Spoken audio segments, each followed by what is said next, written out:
Hello everyone, it's Shravan Kewal. Welcome back to my channel. तो आज हम करेंगे लाइफ प्रोसेस की शीट नंबर 2, जिसमें हम रेस्पिरेशन का टॉपिक कवर करेंगे। 5 7 6 7 क्वेश्चन है, इतने ही है, इससे ज्यादा नहीं है। और ये पैटर्न नोटिस करेंगे कि क्वेश्चंस कौन से आ रहे हैं, कौन से रिपीटेडली पूछे जा रहे हैं प्रीवियस ईयर में या किसी भी गवर्नमेंट एग्जाम में, कौन से क्वेश्चन बार बार पूछे जा रहे हैं। ठीक, सबसे पहले एक निमोनिक है भैया, ये निमोनिक याद रख लो तुम। निमोनिक है, Nana Patekar to large basketball to Agra. ठीक है। अब इसमें क्या है, ये हमारा एक पाथवे है। कौन सा पाथवे है कि एयर जो है बाहर से हमारे नॉस्ट्रिल से कैसे हमारे एल्वियोली तक जा रही है, एल्वियोलाई तक जा रही है, ये उसका पूरा पाथवे है। और इस पे क्वेश्चन पूछे जाते हैं कि भैया पाथवे बताओ, इसमें से 4 ऑप्शन दे देगा और तुम्हें बताओ कौन सा सही है इसमें से। तो ये जो है, Nana Patekar to large basketball to Agra. ठीक है। तो इसमें जो कैपिटल में लिखा है नॉस्ट्रिल, नॉस्ट्रिल के बाद आते हैं नेसल कैविटी, फिर आता है फेरिंग्स, फिर आता है ट्रैकिया, फिर आता है लैरिंग्स, फिर ब्रोंकाई, फिर ब्रोंक्योल्स, और उसके बाद लास्ट में आता है एल्वियोलाई। तो ये एक निमोनिक है। इस निमोनिक से क्या कर लो, इस पाथवे को याद रख लो। ठीक है, कि एयर कैसे ट्रेवल करे। सबसे पहले क्वेश्चन है भैया, Roohani's mother added yeast powder. Simple सा, क्या दे दिया, ईस्ट दे दिया। ठीक है, नोटिस अंडरलाइन करते रहो शब्द को, ईस्ट दे दिया। टू अ डो, उसने क्या करा, आटा था, आटे में क्या करा, ईस्ट पाउडर मिला दिया। ठीक है, उसे क्या बनाए थे, भटूरे बनाए थे। इन द डो राइजेस, कुछ टाइम के बाद जो डो है, आटा जो है, वो जब उसने आटा बना के रख दिया, कुछ टाइम के बाद वो फूल गया। ठीक है। अब इसमें बताना है कैसे, क्यों, कैसे हुआ ये। सबसे पहले हमने क्या देखा कि हमारे पास क्या था, डो है। डो आटा है। आटा में हमारा गेहूं का, बीट का होगा, या फिर हमारा क्या बोल सकते हैं हम, मैदा हो सकता है। मैदा, मैदे और आटे में फर्क क्या है, पता है किसी को? मैदा, आटा जो है वो तो हमारा सिंपल है। जब आटे को और ज्यादा प्रोसेस कर देंगे, और ज्यादा उसके अंदर, मतलब प्रोसेसिंग का मतलब है उसके अंदर जो, हाँ, क्या बोलते हैं उसको, और प्योरीफाई कर देंगे और क्लीन कर देंगे, और ज्यादा बारीक उसको पीस देंगे, तो वो क्या बन जाएगा भाई, हमारा मैदा बन जाएगा। मैदा हो, आटा हो, है तो एक इस चीज का सोर्स। ये है भैया कार्बोहाइड्रेट का सोर्स। कार्बोहाइड्रेट मतलब कि भैया जिससे हमें क्या मिलेगी, एनर्जी। एनर्जी मतलब कि ये क्या है, एक ना एक तरीके से ग्लूकोज का सोर्स है। सिंपल सी बात है। ठीक है, कार्बोहाइड्रेट बोले तो ग्लूकोज का सोर्स है। तो हमने क्या लिया, हमारे पास आटा था। आटा किस चीज, क्या था हमारा आटा, मतलब हमारा कार्बोहाइड्रेट था, मतलब ग्लूकोज था। और हमने पढ़ा था रेस्पिरेशन में कि जो ग्लूकोज है वो सबसे पहले ब्रेक डाउन होता है पायरुवेट में, और पायरुवेट में फिर 3 तरह की हमने रिएक्शन पढ़ी थी। एक तो हमारी होती थी जिसमें लैक्टिक एसिड बन रहा था, दूसरी हमारी क्या थी, जिसके अंदर माइटोकॉन्ड्रिया में जो हो रही थी, और तीसरी हमारी क्या थी, तीसरी हमारी थी जो ईस्ट की प्रेजेंस में हो रही थी। तो यहाँ पे उस ईस्ट वाली रिएक्शन की बात की गई है कि आटे के अंदर जब ईस्ट डाला, आटा मतलब डो, डो मतलब क्या है हमारा, कार्बोहाइड्रेट। कार्बोहाइड्रेट बोले तो एक तरीके से ग्लूकोज है। तो ग्लूकोज के अंदर हमने क्या डाला है, आटे के अंदर हमने कार्बोहाइड्रेट के अंदर ईस्ट डाला। तो ईस्ट का काम होता है फर्मेंटेशन कराना, फर्मेंटेशन कराते हैं। अब जैसे तुम इसके अंदर ईस्ट डालोगे, क्या होगा, CO2, वो वाली रिएक्शन याद करो, वो रिएक्शन हिट करी तो CO2 और इथेनॉल बनेगा। CO2 क्या है, हमारी एक गैस है। अब क्या होता है, हमारा जो आटा है, हमारा जो कार्बोहाइड्रेट है, ये डो है, उसके अंदर क्या होता है, ग्लूटन होता है। ग्लूटन, ठीक है, ग्लूटन है। अब ये ग्लूटन क्या होता है, इसकी प्रॉपर्टी होती है कि बड़ा फ्लेक्सिबल, बड़ी इलास्टिक सा होगा, अजीब सा खींचे खींचे सा होगा। जैसे तुमने मैदा देखो, मैदा जो अजीब सा होता है, ऐसे अजीब तरीके से खींचेगा, ऐसा होता है ना, वो किसकी वजह से होता है, क्योंकि उसके अंदर होता है भैया ग्लूटन। उसके अंदर क्या है, ग्लूटन होता है। तो उसकी, उस आटे की, उस ग्लूटेन की ऐसी खिंचने वाली प्रॉपर्टी की वजह से जो CO2 गैस बनी है, वो उसके अंदर ट्रैप होकर फंस के रह जाएगी, जिसकी वजह से आटा क्या होगा, फूला हुआ दिखेगा। समझ आए? क्योंकि CO2 जो है इस इलास्टिक प्रॉपर्टी की वजह से बाहर नहीं निकल पाई, वो उसी के अंदर फंस गई, उसी के अंदर रह गई, ट्रैप हो गई उसके अंदर ही। इसी वजह से क्या होता है, जो आटा है वो हमें फूलता हुआ दिखता है। क्यों? क्योंकि सिंपल से रीजन है, इसलिए आटा क्यों फूला है भैया, क्योंकि क्या होती है, ईस्ट, ईस्ट और ईस्ट में, ईस्ट किस में डाला हमने, कार्बोहाइड्रेट में डाल दिया, मतलब कि आटे के अंदर डाल दिया भैया। तो क्या होगी, रिएक्शन याद कर लो। रिएक्शन क्या थी भैया, CO2 बनती है, और CO2 गैस की वजह से आटा जो है फूलता है। बस इतना याद रखो, इससे ऊपर नहीं जाना। तो सिंपल सा जुगाड़ नंबर 1 हमारा क्या है कि ग्लूकोज। ग्लूकोज क्यों बोला मैंने उसे, क्योंकि ये क्या था, हमारा डो था। डो मतलब कार्बोहाइड्रेट, और कार्बोहाइड्रेट बाद में टूटता किसमें है, ग्लूकोज में ही टूटता है। सिंपल। तो ग्लूकोज था, या कार्बोहाइड्रेट कह लो इसको, या फिर इसको डो कह लो, या इसको आटा कह लो, मैदा कह लो, कुछ भी कह लो, सब ग्लूकोज ही है। उसमें क्या मिला, ईस्ट मिला है। तो ईस्ट मिलाते ही कौन सी रिएक्शन याद आई, जिसमें बनता है भैया हमारा CO2। और CO2 की वजह से क्या होता है, हमारा आटा फूल जाता है। क्यों फूलता है? क्योंकि जो आटा है उसमें इलास्टिक प्रॉपर्टी है, खिंचाव वाली प्रॉपर्टी है, तो CO2 बाहर नहीं निकल पाती, वो उसी के अंदर फंस जाती है, जिसकी वजह से क्या होगा, आटा फूल जाएगा। सिंपल। फिर दूसरा क्वेश्चन आया कि सेलुलर ऑक्सीडेशन ऑफ ग्लूकोज के टाइम पे ATP is produced with along with formation of other product in this reaction, which of the following event is associated with the production of maximum ATP molecules पर molecule of glucose during the process. हमें इसमें बताना है कि हमारे पास चार option दिया है कि इसमें से किसमें सबसे ज्यादा एटीपी बनेगी। सबसे पहले हमें दिया है सेलुलर ऑक्सीडेशन, मतलब कि सेल के अंदर क्या है, जो हमारा ग्लूकोज है, ग्लूकोज का क्या किया जा रहा है, ऑक्सीजन की प्रेजेंस में ब्रेक डाउन किया जा रहा है। इस शब्द का मतलब ये है कि ऑक्सीजन की प्रेजेंस में हमने क्या किया, सेल के अंदर ग्लूकोज को तोड़ दिया। इसी को बोलते हैं सेलुलर ऑक्सीडेशन ऑफ ग्लूकोज।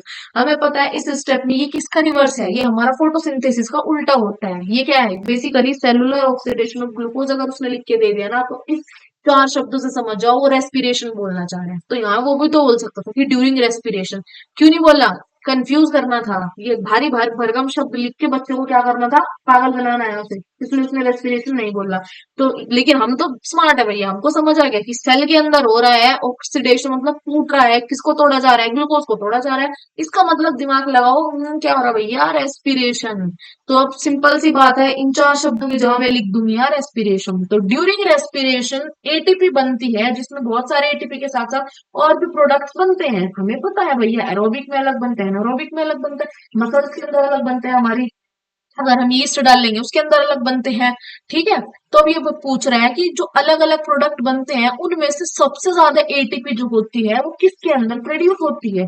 चलो जी हम पढ़ते हैं। अब सबसे पहले इसमें चार ऑप्शन है हमारे पास, ethanol in yeast. Ethanol, ethanol क्या होता है, इथेनॉल में अगर मैं ईस्ट डाल दूं तो क्या होगा, क्या उसमें एटीपी बनती है, नो भैया नो, ये तो हमने पढ़ा ही नहीं, इसको तो निकाल दो जी। बाकी तीन है, lactic acid in muscle cells, muscle cells में लैक्टिक एसिड बनते हैं, हाँ जी बनते हैं। फिर carbon dioxide in yeast cell, अभी पढ़ के आए भैया, जो हमने ग्लूकोज या आटे की रिएक्शन हमने ईस्ट से कराई थी, तो हमें CO2 मिली थी, जिसकी वजह से हमारा आटा फूल गया था। हाँ जी भैया ये भी है जी। Carbon dioxide in human cells, human cells हमारे जो सेल्स होते हैं, जब उसके अंदर ग्लूकोज का ब्रेकडाउन होगा CO2 बनती है, हाँ जी बनती है, तो उसमें भी एटीपी, सॉरी CO2 बनती है, एटीपी क्या होती है, निकलती है, हाँ जी निकलती है। अब किसमें सबसे ज्यादा एटीपी निकलती है, हमारे जो ह्यूमन सेल है उसमें निकलते हैं सबसे ज्यादा एटीपी। ये हमें याद रखना है, क्यों, क्योंकि ह्यूमन सेल्स के अंदर हमारे अंदर क्या होता है, एरोबिक रेस्पिरेशन हो रहा है। एरोबिक मतलब कि हमारी बॉडी को क्या चाहिए, ऑक्सीजन चाहिए, किसके लिए, ग्लूकोज को तोड़ने के लिए। और एरोबिक रेस्पिरेशन एक ऐसा रेस्पिरेशन है जिसमें जो हमारा ग्लूकोज है उसे पूरी तरीके से तोड़ दिया जाएगा, पूरा उसको निचोड़ देंगे, सब कुछ तोड़ देंगे उसे पूरी तरीके से, 1% भी उसको नहीं छोड़ना, हमें पूरा तोड़ देना है। और जब हम उसको पूरा तोड़ेंगे, उसको कंप्लीट ब्रेक डाउन करेंगे ग्लूकोज को, तो बहुत सारी एटीपी निकलेगी, बहुत सारी एटीपी। बल्कि जो ईस्ट सेल और मसल सेल्स होते हैं उसमें पूरा ब्रेक डाउन नहीं करते, कंप्लीट नहीं होता, होता है पर कंप्लीट ब्रेक डाउन नहीं होता, जिसकी वजह से इनके अंदर एटीपी निकलेगी कम।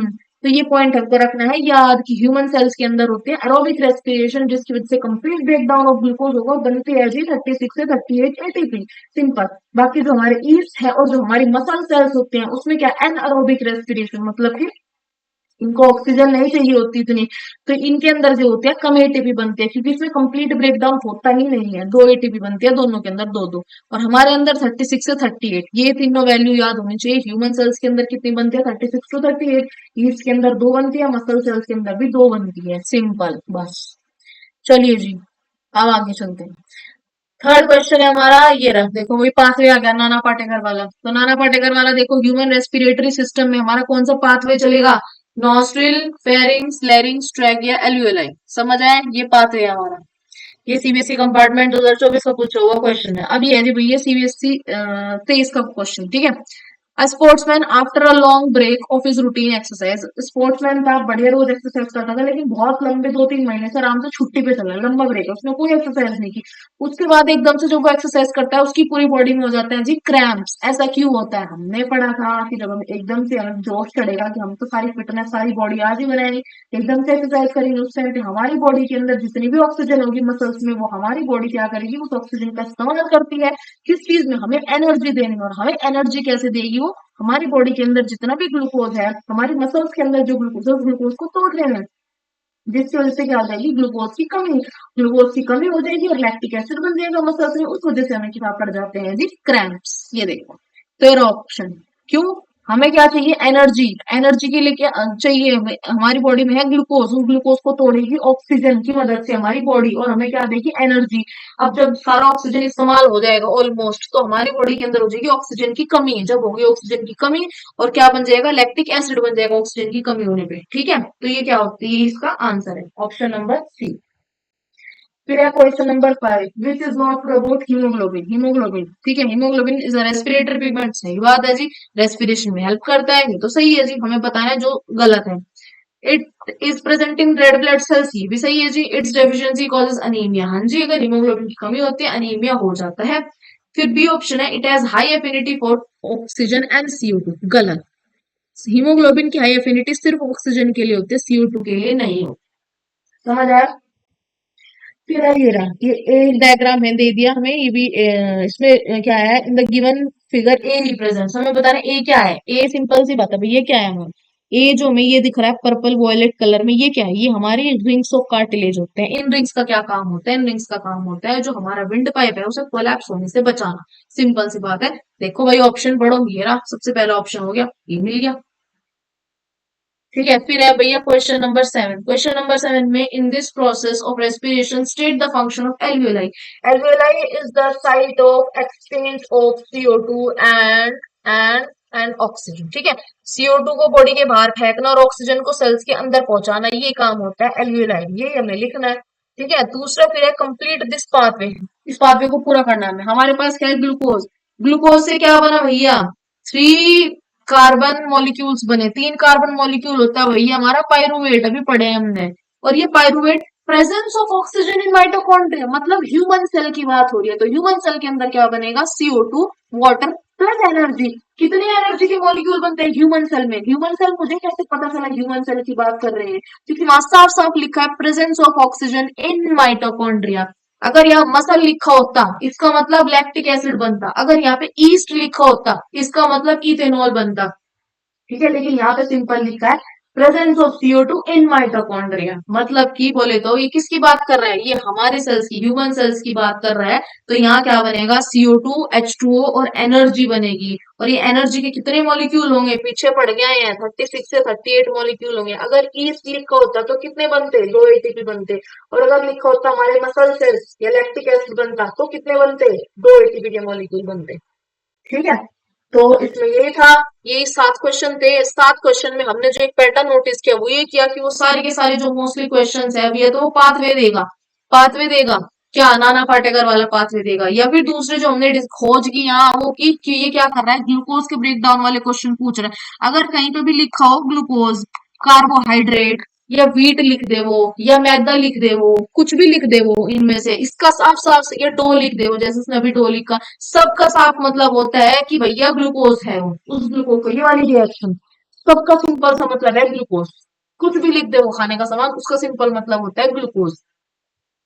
ठीक है, तो ग्लूकोज जब टूटता है क्या बनता है, पायरुवेट बनता है, ये होता है 3 कार्बन वाला मॉलिक्यूल। ठीक है, और उसके बाद पायरुवेट जब अलग अलग कंडीशन में, अगर यहाँ पे ईस्ट लिखा होगा तो क्या बनेगा, इथेनॉल बनेगा और एनर्जी मिलेगी हमें। अगर यहाँ पे हमें लिखा होगा, मसल्स लिखा होगा हमारी मसल्स के अंदर, तो क्या बनेगा, लैक्टिक एसिड बनता है, एनर्जी बनती है। और अगर यहाँ पे लिखा होगा mitochondria in presence of oxygen, जैसे ऊपर दिया था, तो यहाँ पे क्या बनता है भैया, एनर्जी बनेगी, CO2 बनेगा और वाटर बनेगा। ठीक है, तो इस रिएक्शन से ही वो घुमा फिरा के क्वेश्चन पूछ रहा है, इससे बार वो क्वेश्चन नहीं पूछ रहा। ठीक है, तो अभी के लिए ही ये 7 क्वेश्चन थे, इससे तुम्हें ओवरऑल वो मिल गया। अभी ये नए नए क्वेश्चन पूछेंगे कंपार्टमेंट वगैरह में या CBSE में या सैंपल क्वेश्चन पेपर में जो दिए हुए हैं CBSE के, वही सभी क्वेश्चन है। इससे हमने एक चीज फिगर आउट कर ली कि ये टॉपिक हमें बिल्कुल चार्ट लेना है, बिल्कुल चार्ट लेना है इस टॉपिक को। ठीक है, तो चलो अब मिलते हैं नेक्स्ट वीडियो में, जिसमें हम ट्रांसपोर्टेशन के क्वेश्चंस ट्राई करेंगे और देखते हैं कि उसमें वो कौन से टॉपिक ज्यादा पूछ रहा है। बाकी अगर और क्वेश्चंस चाहिए होंगे तो कमेंट सेक्शन में क्वेश्चंस लिख देना, मैं क्या करूँ, एक और नई शीट या तो मैं शीट अपलोड कर दूंगी या फिर मैं ऐसे ही वीडियो बना के एक्सप्लेन कर दूंगी। ठीक है।